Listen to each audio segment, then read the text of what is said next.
आप कुरान पढ़ेंगे तो कुरान कहेगा कि अल्लाह ने फिरौन को 4 दिन की नहीं 400 साल की सल्तनत दी थी। 400 ईयर्स, 400 ईयर्स, ये 14 ईयर्स नहीं, 14 साल नहीं, 1400 साल। अल्लाह सच्चा, अल्लाह की बात सच्ची, अल्लाह का मजहब मजहब इस्लाम सच्चा। कभी डाउट मत करना कि अल्लाह है कि नहीं है, माज़अल्लाह, वरना काफिर हो जाओगे अगर शक किया। तुम्हारी बीवी तेरे निकाह से निकल जाएगी अगर शक किया। कभी शक मत करना, अल्लाह है, अल्लाह सारी दुनिया चलाता है। अल्लाह ने क्या कहा? हुकूमत मैं देता हूँ, हुकूमत मैं छीनता हूँ। कुलिल्लाहुम्मा मालिकल मुल्क तुतिल मुल्क मन तशा व तंज़िउल मुल्क मिम्मन तशा व तुइज़्ज़ु मन तशा व तुज़िल्लु मन तशा। तो आपने कभी कुरान पढ़ा ही नहीं, समझा ही नहीं, तो जानेंगे कैसे? अल्लाह कहता है सारे बादशाहों का बादशाह है वह खुदा, जिसे चाहता है सल्तनत देता है और जिससे चाहता है छीन लेता है। इस आयत करीमा की रोशनी में सल्तनत देना अल्लाह का काम, हुकूमत छीनना अल्लाह का काम। तो हमने वह काम अपने हिस्से में ले लिया कि हम हुकूमत बनाते हैं, हम हुकूमत छीनते हैं, हम हुकूमत बिगाड़ते हैं। इसीलिए हमारा बच्चा नमाजी न बन करके वह सियासी लीडर बन गया, पॉलिटिशियन, पॉलिटिकल माइंडेड हो गया। अब 24 घंटे गांधी की बात, नेहरू की बात, नीतीश की बात, लालू की बात, मायावती की बात, साहब तृणमूल कांग्रेस की नेता ममता बनर्जी की बात। छोटा छोटा बच्चा साहब तृणमूल की बात कर रहा है, छोटा छोटा बच्चा नीतीश और लालू के पीछे पागल है, छोटा छोटा बच्चा मायावती और साहब न जाने किस किस का नाम वो रट रहा है। ये पक्का सियासी बन गया और इसलिए इसके दिल दिमाग में हमेशा सियासत वाली बातें और पेचीदगी वाली बातें रहती है। 24 घंटे में एक बार अल्लाह का कलाम नहीं पढ़ता, एक बार मुस्तफा की हदीस नहीं पढ़ता, एक बार आलिमों के पास जाके जन्नत जाने का रास्ता नहीं सीखता। इसलिए दिमाग में खुराफात पैदा हुए। हम हुकूमत बनाते हैं, हम हुकूमत उजाड़ते हैं, हम चाहें तो हुकूमत बनेगी, हम चाहें तो हुकूमत उजड़ेगी। ये कुरान कहता है हुकूमत देने वाला अल्लाह, हुकूमत छीनने वाला अल्लाह, और हम हुकूमत के पीछे लग गए। और हमारा काम क्या था? हमारा काम है वमा खलक़तुल जिन्न वल इंस इल्ला लियअबुदून। अल्लाह कहता हमने इंसान और जिन्नात को पैदा किया है इबादत के लिए, हमको अल्लाह ने पैदा किया इबादत के लिए। और अल्लाह कहता दुनिया मैं चलाता हूँ, जिसे चाहता हूँ हुकूमत देता हूँ और जिससे चाहता हूँ छीन लेता हूँ। हुकूमत देना अल्लाह का काम, हुकूमत छीनना अल्लाह का काम। हमारा काम है 8 घंटे रात में नींद लेने के बाद, दुकान जाने से पहले, खेत खलियान जाने से पहले, जिस रब ने नींद की नेमत दी पहले उसको सजदा कर लिया जाए, पहले उस रब की बारगाह में जाया जाए। 2 रकात नमाज फज्र दुनिया भर की बादशाहत से बेहतर है। मुस्लिम शरीफ के हदीस में आया है रकाअतल फज्र खैरुम मिनद दुनिया व मा फीहा। 2 रकाअत ऑफ फज्र is better than the world and whatever is in it. यानी दुनिया और जो कुछ दुनिया में है उससे बेहतर है फजर की 2 रकात नमाज। दुनिया भर की सल्तनत, दुनिया भर के खजानों से बेहतर है 2 रकात नमाज। चूंकि विश्वास नहीं रहा इसलिए नींद प्यारी है, नमाज नहीं प्यारी है। विश्वास नहीं रहा, खेल तमाशा यूट्यूब पे रक्स प्यारा है, नमाज नहीं प्यारी है। जिस दिन हर मुसलमान के दिमाग में यह बात बैठ जाए कि फजर की 2 रकात नमाज दुनिया और दुनिया की सारी बादशाहत से बेहतर है, मैं उम्मीद करता हूं कि एक मुसलमान का मर्द, मुसलमान घराने की एक औरत नमाज फजर बगैर पढ़े हुए नहीं रह पाएगी। क्योंकि दुनिया की सारी सल्तनत से बेहतर फजर की 2 रकात नमाज है। लेकिन हमने उसको समझ लिया ये ऑप्शनल चीज है, ये एक साहब इख्तियारी चीज है। पढ़ लें तो ठीक है, नहीं पढ़ें तो कोई हर्ज की बात नहीं है। या फिर ये नमाज पढ़ना बूढ़े बुजुर्गों का काम है। जब 70 प्लस हो जाएंगे, समाज के जो बूढ़े होते हैं, जिस तरह हिंदुओं के यहाँ कोई 80 बरस का हो जाता है, वो बैठ के हाथ में घंटी लेके झाम बजाता है। उनके जवान लोग कहते हैं अब इनकी मौत नजदीक आ गई है इसीलिए घंटी बजाता है। मेरी बूढ़ी नानी बड़ी पूजा करती है, मेरा बूढ़ा दादा बड़ा पूजा करता है, क्योंकि वो 80 साल 80 प्लस है। वो साहब टीका लगाता है, वह तुलसी के पेड़ के पास रहता है। उसी का देखा देखी मुसलमानों ने ये समझ लिया कि हमारी सोसाइटी का बूढ़ा नमाज पढ़ेगा, जवान नहीं। और जुमा के दिन ये बूढ़ा बूढ़े नमाज पढ़ेंगे, जवान नहीं। उन्हीं का देख अब जवान नमाज पढ़े, अरे जवानी में नमाज, जवानी में दाढ़ी, जवानी में पंजाबी कुर्ता, जवानी में सर पे टोपी, ये काम तो बूढ़ों का है। ये हिंदुआना सोच है, ये हिंदुआना सोच है। और इस्लामी सोच क्या है? हुजूर फरमाते हैं मुरू औलादकुम बिस्सलाह व हम अबनाओ सबे सनीन वदरिबूहुम अलैहा व हम अबनाओ अश्र सनीन। मुस्तफ़ा कहते हैं जब तेरे बच्चे की उम्र 7 साल हो, उसे नमाज का आदेश दे। कभी पढ़ेगा, कभी छोड़ेगा, कभी ज़ोहर पढ़ेगा, कभी असर पढ़ेगा, कभी मगरिब छोड़ेगा। और हुजूर फरमाते अगर 10 साल की उम्र तक तेरे बच्चे मुकम्मल नमाज के पाबंद नहीं बने तो अब उसको मार के नमाजी बना। वदरिबूहुम अलैहा, उस पर मारो उसे। और जब नमाजी बन जाए फर्रकू बैनहुम फिल मदाजी, उनकी ख्वाबगाहें अलग कर दे, उनका बिस्तर अलग कर दे। अब यह 10 साल से आगे वाला, जब आगे वाला बच्चा ये बहन के साथ न सोए, ये अपनी माँ के साथ न सोए, ये अपने बाप के साथ एक बिस्तर पे न सोए, फर्रकू बैनहुम फिल मदाजी, ख्वाबगाहों में उनको अलग कर दे, ख्वाबगाहें उसकी अलग कर दे। ये जो हॉस्टल में फितना है, कहीं होमोसेक्सुअलिटी का फितना, हम जिन्स परस्ती का फितना, एक साथ सोने की वजह से हॉस्टल में लड़कियां लड़कियों के साथ उसी तरह की मजामियत करती हैं जिस तरह मर्द औरत आपस में करते हैं। एक साथ एक जगह सोने की वजह से लड़के मर्द आपस में उस हम जिन्स परस्ती के शिकार हो गए हैं। अमेरिका से लेकर हिंदुस्तान के देहातों तक मुस्तफ़ा ने क्या कहा था? 1400 साल पहले बच्चे को जब 7 साल हो नमाज का आदेश दे, और जब 10 साल का हो नमाज न पढ़े मार के नमाजी बना, और जब नमाजी बन जाए उनका बिस्तर अलग कर दे।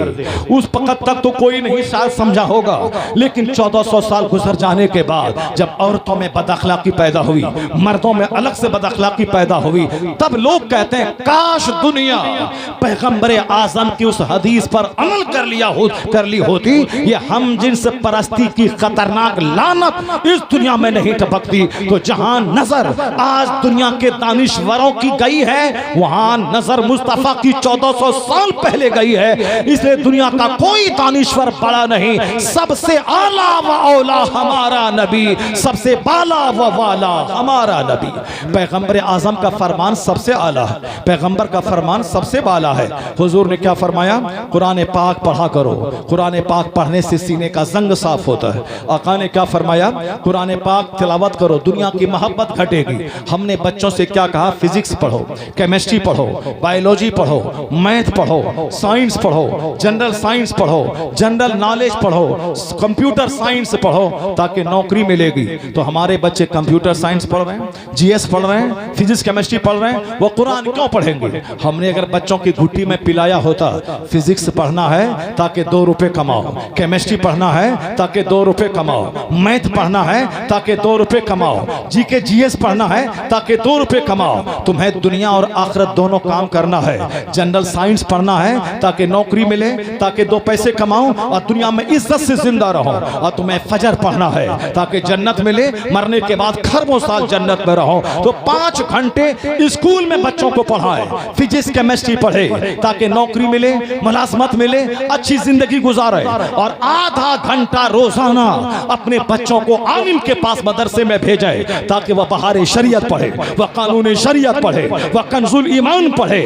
वह कंजुल ईमान पढ़ेगा तो उसे खरबों साल की जन्नत का रास्ता मिलेगा। और फिजिक्स केमिस्ट्री पढ़ेगा 5 घंटे, वह दुनिया की मुलाजमत का रास्ता मिलेगा। ताकि मेरा बच्चा साइंस पढ़े तो दुनिया में भी खुशहाल रहे, और कुरान और बहार शरीयत पढ़े, नमाजी बने, ताकि मरने के बाद मुस्तफा की जन्नत में जगह मिल जाए।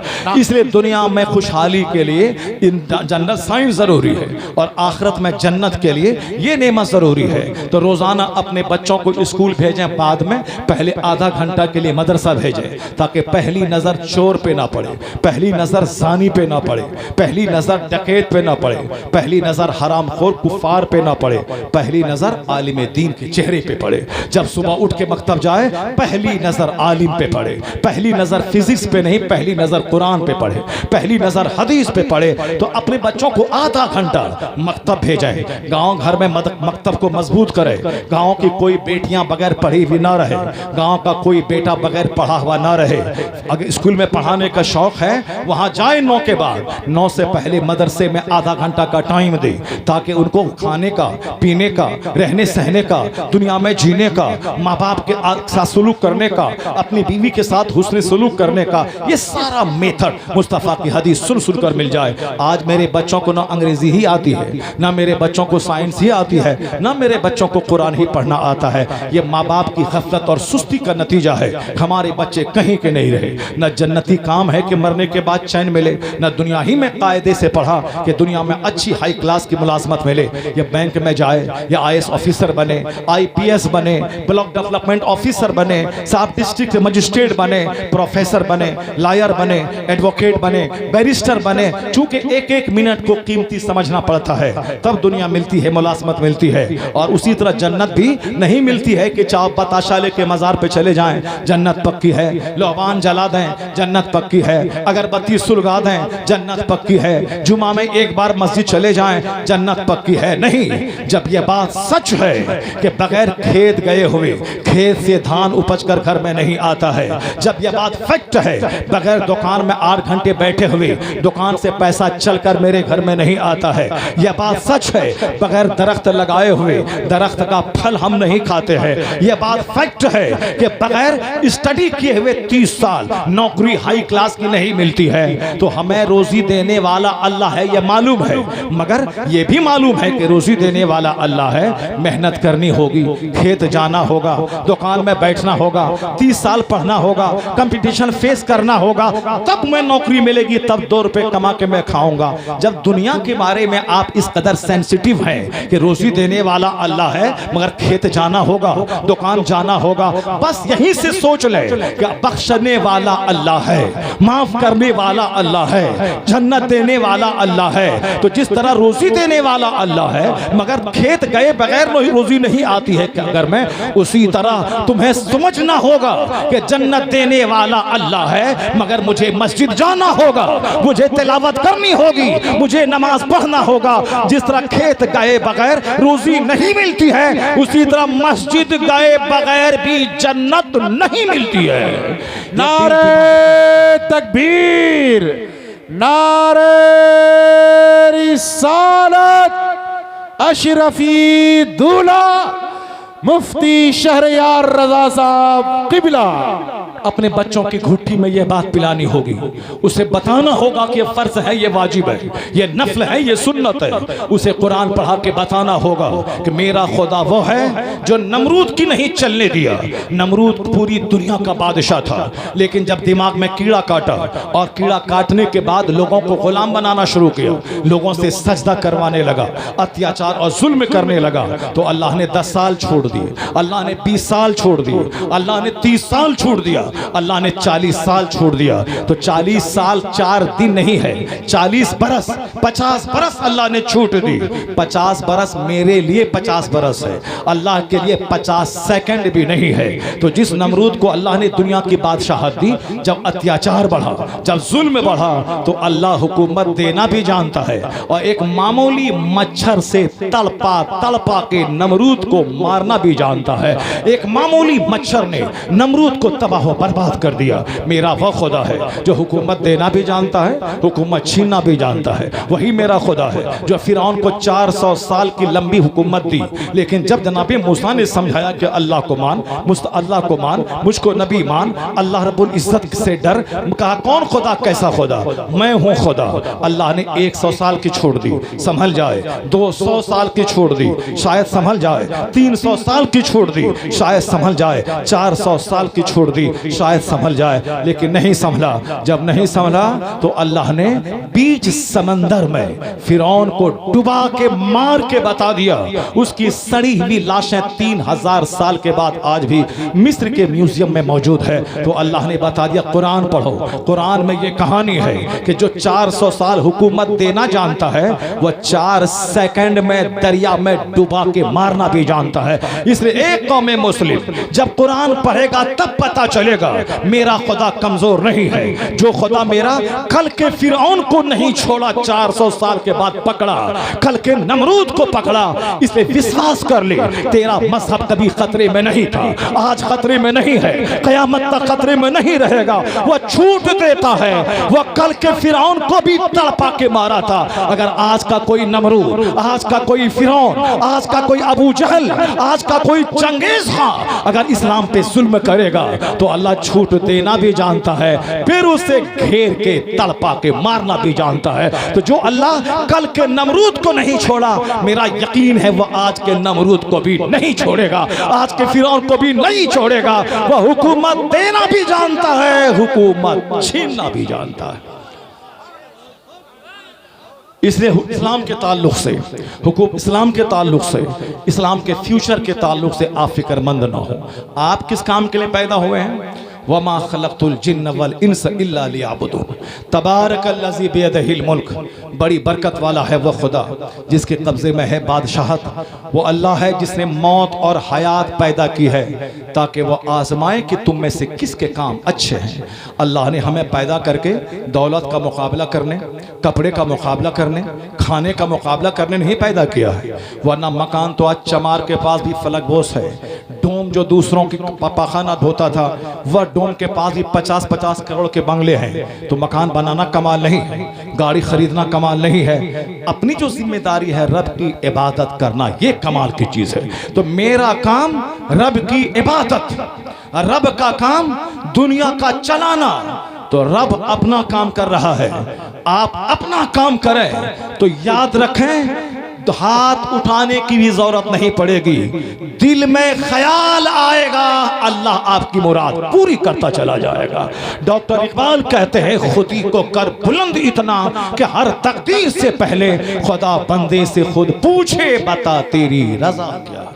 खुदा बंदे से खुद पूछे बता तेरी रजा क्या है। अब मैं आखिरी पॉइंट आपको बता के मैं आपसे रुखसत होता हूँ, चूंकि 2-2 ढाई घंटे बोलने का आदि मैं जरूर हूँ, लेकिन हमारे शेख बैठे हुए हैं, इन्होंने कहा था कि 1 घंटा ही आपको बोलना है, 1 घंटे में आपको मसलक का, मजहब का पैगाम पहुंचा देना है। मैंने बहुत सारी बातें आप तक पहुंचा दी। बस आखिरी बात, नमाज पढ़ना फर्ज है, फातिहा दिलाना नफल है, ज़कात देना फर्ज है, मज़ार पे जाना नफल है, 12वीं का जुलूस नफल है, 11वीं का बकरा नफल है, चादर पोशी का वो तो न नफल है न फर्ज है। एक चादर अदबन मज़ार पे पड़ी रहे, बाकी हमने वो एक रस्म बना दिया है। फातिहा नफल है, महफिल मिलाद नफल है, जलसा जुलूस नफल है, चादर और मज़ारात की हाज़री नफल है, और साहब हर जुमरात के दिन फातिहा नफल है, 11वीं नफल है, 12वीं का जुलूस नफल है। तो नफल है, नमाज पढ़ना फ़र्ज है, ज़कात देना फ़र्ज है, हज करना फ़र्ज है, रोज़ा रखना फ़र्ज है।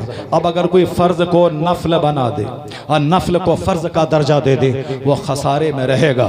तो मसलक के आला हजरत ये नहीं है कि फातिहा दिलाना हराम, सारे नौजवान फातिहा दिलाना हराम, जनाजा गाह में पहुंचे हैं। सारे नौजवान से गुजारिश है कि जनाजा गाह में जल्दी पहुंच जाए। फातिहा दिलाना हराम, मज़ारात पे हाजिरी देना हराम, 12वीं का जुलूस हराम, घर में लाइटिंग करना हराम नहीं। जो कहता है यह नवाफिल हराम है वो भी गुमराह है, जन्नत के रास्ते से भटका हुआ है। और जो कहता है नमाज पढ़ना फर्ज नहीं है, नमाज पढ़ना फर्ज, फातिहा दिलाओ जन्नत जाओ, ये भी गुमराह है, ये भी जन्नत से भटका हुआ है।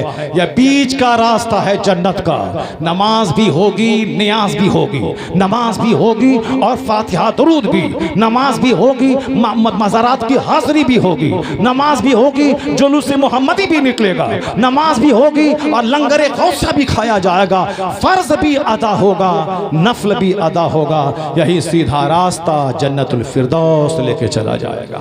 इसी का नाम मसलक आला हजरत है, यही मसलक अहल सदाकत है, यही मसलक अहल सुन्नत व जमात है। अल्लाह तबारक व तआला हमको, आपको, सबों को फ़र्ज को फ़र्ज, नफल को नफल समझने की तौफीक अता फरमाए। आमीन। व आखिर दाअवाना